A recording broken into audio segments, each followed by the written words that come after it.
వెమ్లవాడ నుంచి ఏయుగా వచ్చిన మన దేవస్థానం ఆఫీసర్ ఇప్పుడు ఆయన డిఈఓగా కూడా ప్రమోషన్ వచ్చింది.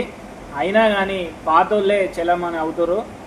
ఏయుగా ఉన్న వ్యక్తి ఇంకో ఇద్దరు కలిసి ఈ దేవస్థానాన్ని వాళ్ళు గుప్పిట్లో పెట్టుకొని యాదగిరిగుట్ట దేవస్థానాన్ని నడిపిస్తారు. ఇది ఎక్కడి న్యాయం అంటే స్థానికులు మీరు ఎప్పటికీ మీరే ఉంటారా?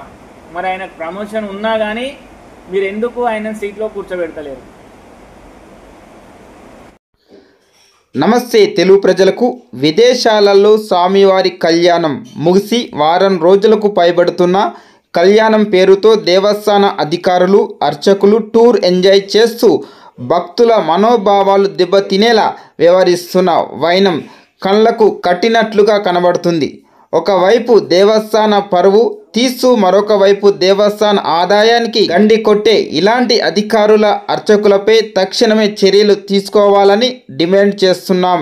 త్వరలో దేవాదాయ మంత్రి గారిని దేవస్థానం కమిషనర్ గారిని కలిసి మెమోరాండం ఇచ్చి దీనిపై ఎంక్వైరీ చేసేదాకా ఊరుకునేది లేదని సదా మీ సేవలో Yadagirigutta Congress party town working president గుండు నరసింహగౌడ్ వారు అన్నారు.